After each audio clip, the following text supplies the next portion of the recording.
Hello, welcome back to Marketing. Sammy, welcome. Thank you, sir. Great to have you in the studio. Thank you very much. Samuel Akwetey, Yes, sir. new shawarma. So let's look at your journey to the shawarma business. What were you doing in Nigeria before you came to Ghana? Okay, so in Nigeria, I was doing like a lot of things. One of them I was DJing. I was DJing. So due to the situation in Lagos, you can't just have one job. You need something else to back whatever you're doing. So I branched into hairstyling initially, and then I came to Ghana not to be a hairstylist actually. I just wanted to continue DJing, but things didn't go as planned, so I just had to work in my aunt's salon as a hairstylist for a while. And then from there, the shawarma idea came into place, and then here we are. Well, were you a regular patron? Someone who patronizes shawarma regularly, or you? How do you? Let's Okay. because there are other pastries there or other Yeah, foods, there, yeah, snacks there. yeah. But Back in Lagos, I'm this type of person that when I work, I keep some money aside for my own enjoyment because I really work hard for my money. So one of those things I love to eat is shawarma. Okay, so I came to Ghana and then I couldn't find shawarmas at that time close to me. 2019, I didn't really find any, so it was just pizza and pizza.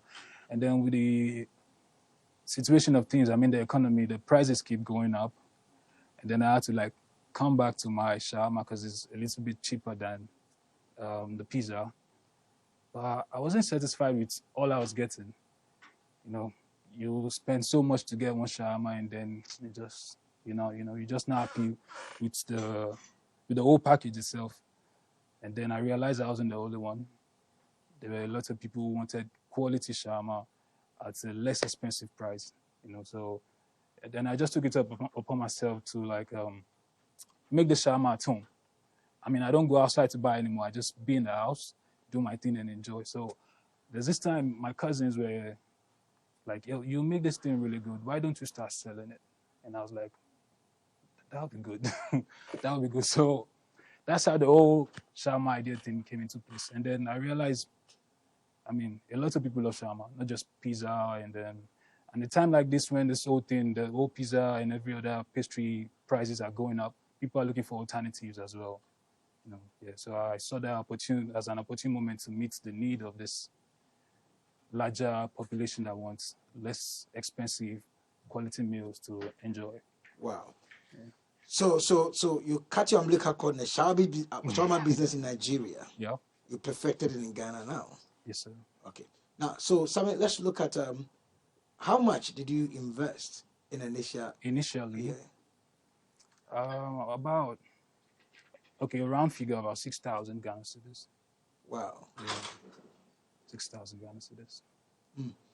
So, but in terms of marketing, you were doing it at home or you had a shop. Did you rent a space and then you started going full blast, or you started from home and then you started reaching out? Initially, I rented a space, and which I kind of later regret because I didn't do a proper analysis of the space where I was getting. Then, due to the way things were going, like the first 3 months of business was, can I say hell? Yeah, it was crazy. So you didn't do analysis. What kind of analysis are you talking about? From my experience now, I didn't do a proper analysis of that place, the demographic. Location. Yeah, the location. Although it's a very busy area. Which area is that? It's the Medina bus station. Medina bus station. Yeah. Okay. My space is very close to the National Investment Bank. Okay. Yeah, but then I didn't really, like I said, I didn't really do like a feasibility studies. Yeah, so it cost me a lot to run it, even though it was just a small space. And then and I stopped going there because I was getting more customers from my immediate neighborhood. Okay. So whenever I go to the space there, I'm not really making good sales, and then I'm also losing people who are trying to reach me on this side.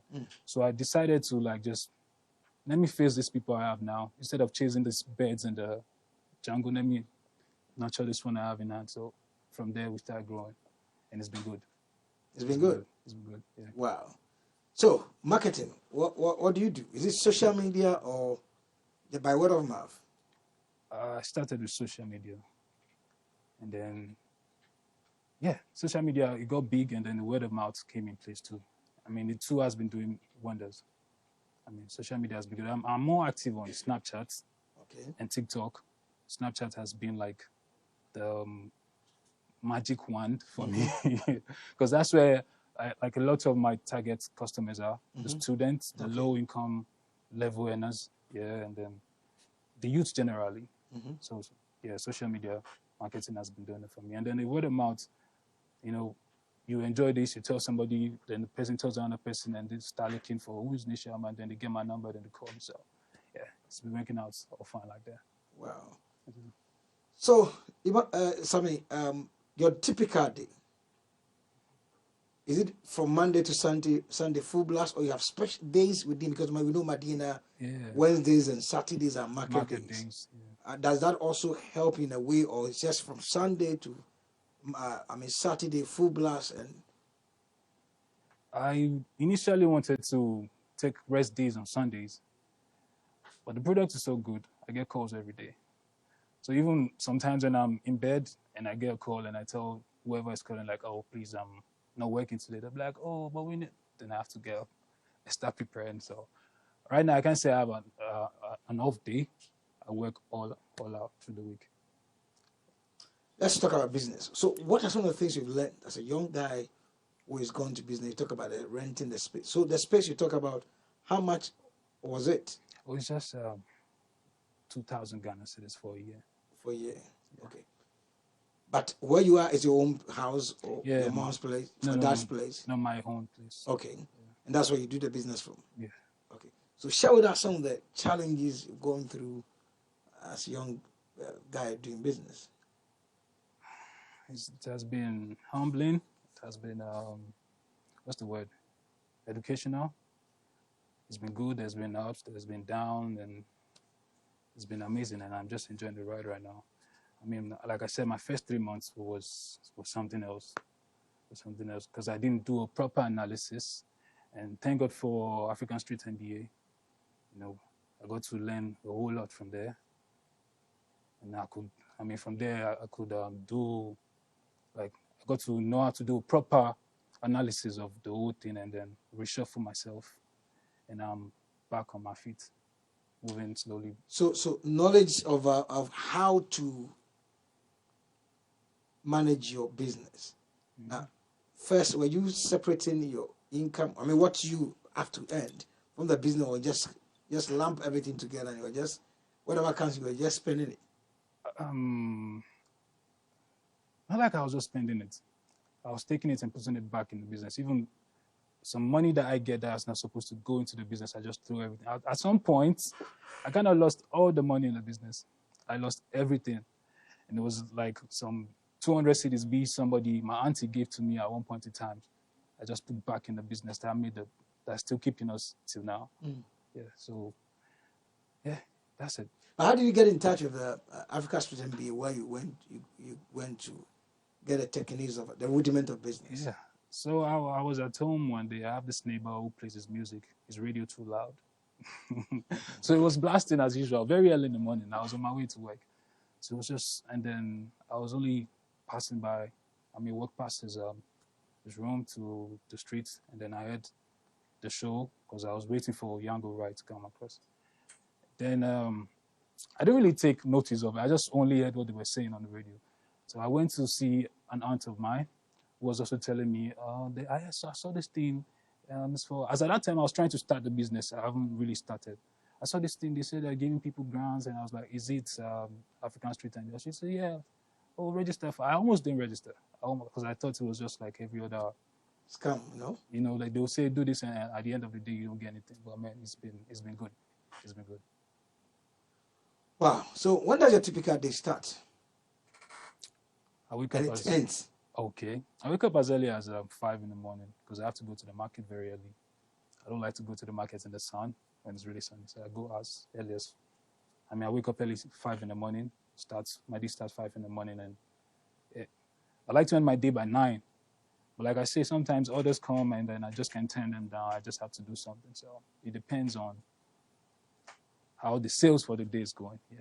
So mostly 9, 10, somewhere around there. How many hands have you engaged so far? Employment. How many People have you employed so far? I haven't really employed. I just have people helping, you know. But they get paid. It's not like a free help thing, yeah. So I just have people help because right now How many of them? 4. 4. Okay. Yeah, I have it's not like a family, but it's close to me. Like there's a student who is in school, and when he's back home, he does something. Recently, a friend of mine was around, and she just came to help. I told her, I'll give you this amount if you do this for me for the week or 2, and yeah, so it goes on like that. So we are not at the level where we can employ yet, but we're getting there very soon. What is the dream? The dream is to be global. I mean, in 5 years' time, or let me say 2028, I would have established like a chain of shawarma bar across the city, and by 2030 we are everywhere in the nation. So what are you doing to reach to this goal, get to this goal? Like I said, I'm just moving taking it brick by brick. I'm not moving too fast. I learned my lessons in the first 3 months. So yeah, making sure I'm consistent, the taste, the quality is not reducing. I mean, customer satisfaction is key for me, quality. Yeah, so I'm just keeping up, being consistent. We'll surely get there. Well, a young person is also watching you at this moment, and you also want to go into business. What would you want to tell a person? I'll tell them to be careful. It's not as rosy as they think. I'll tell them not to lose faith. They should be prayerful, smart, focused. Yeah, and be hardworking as well. And work smart. Because at this time in the world, smart work is kind of like, shadowing the hard work here. So work smart, at the same time work hard. They shouldn't buy cars if they get money. If you feel like flashy cars. Flashy cars. If you have the money to get a flashy car, you can maintain it, no problem. Yeah, but I don't think I want to advise you to buy a car when you can't really maintain it after buying it. So you just be smart with your finances and all. Yeah, that's it. Nee, yeah. It's a pleasure talking to you. Thank you very much, sir. Great. Yes, sir. My guest has been Nee Shawarma, who says he sells the most tantalizing shawarma. So, this is our wrap up today on Market Up, and my name is Edward Nyakun. God willing, we'll come here again tomorrow.